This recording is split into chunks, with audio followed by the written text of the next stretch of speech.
Russian president Vladimir Putin അദ്ദേഹം പുറത്താക്കിയ ഗതാഗത മന്ത്രി കാറിൽ മരിച്ചു കിടക്കുന്നത് കാണുന്നു.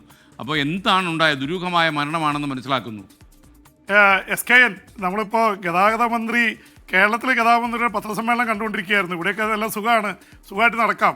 പക്ഷെ റഷ്യയിലെ ഗതാഗത മന്ത്രിയുടെ കാര്യം അത്ര സുഖകരമല്ല. അദ്ദേഹത്തെ ഒന്നൊരു അനിഷ്ടം വന്നു. റഷ്യൻ പ്രസിഡന്റ് വ്ളാഡിമിർ പുടിന് അദ്ദേഹത്തെ പുറത്താക്കി.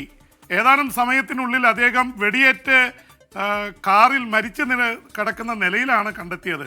അപ്പോൾ റഷ്യയിലെ ഇത് ആദ്യ സംഭവമല്ല. SKN അറിയാം, അവിടുത്തെ വലിയ പ്രതിപക്ഷ നേതാവ്, ജനങ്ങളുടെ ആരാധ്യനായിരുന്ന അലക്സി നവൽനിയെ ആദ്യം നെർവേജൻ്റ് കൊടുത്ത് കൊലപ്പെടുത്താൻ നോക്കി KGB തരത്തിലുള്ള ഏജന്റുമാർ. അവിടെ നിന്ന് രക്ഷപ്പെട്ട ജർമ്മനിയിൽ 6 മാസം ചികിത്സ കഴിഞ്ഞ് രക്ഷപ്പെട്ടു വന്ന അബോധാവസ്ഥയിൽ രക്ഷപ്പെട്ടു വന്നപ്പോൾ റഷ്യൻ എയർപോർട്ടിൽ നിന്ന് അറസ്റ്റ് ചെയ്ത് കൊണ്ടുപോയി ജയിലിലാക്കി. പിന്നെ അദ്ദേഹത്തിൻ്റെ മൃതശരീരമാണ് ഏതാനും മാസങ്ങൾക്ക് ശേഷം ലഭിക്കുന്നത്. വലിയ പ്രക്ഷോഭം നടന്നിട്ടൊരു കാര്യം ഉണ്ടായില്ല. അപ്പോൾ അതുകൊണ്ട് അതൊക്കെ തന്നെയാണ് അവിടെ നടന്നുകൊണ്ടിരിക്കുന്നത്. അതിനിടയിൽ ട്രംപിൻ്റെ വലിയൊരു പ്രഖ്യാപനം വന്നിട്ടുണ്ട്. റഷ്യൻ പ്രസിഡന്റ് വ്ളാഡിമിർ പുടിനെ വിശ്വസിക്കാൻ പറ്റില്ല, അദ്ദേഹം ശരിയല്ല, അതുകൊണ്ട് ഉക്രൈന് കൂടുതൽ ആയുധങ്ങൾ കൊടുക്കാൻ ട്രംപ് ഈ മണിക്കൂറുകളിൽ ഉത്തരവിട്ടിരിക്കുന്നു എന്ന വാർത്ത കൂടി വരുന്നുണ്ട്. SKN അപ്പോൾ റഷ്യയും ഉക്രൈനും തമ്മിലുള്ള യുദ്ധം കൂടുതൽ രൂക്ഷമാവുകയാണ്.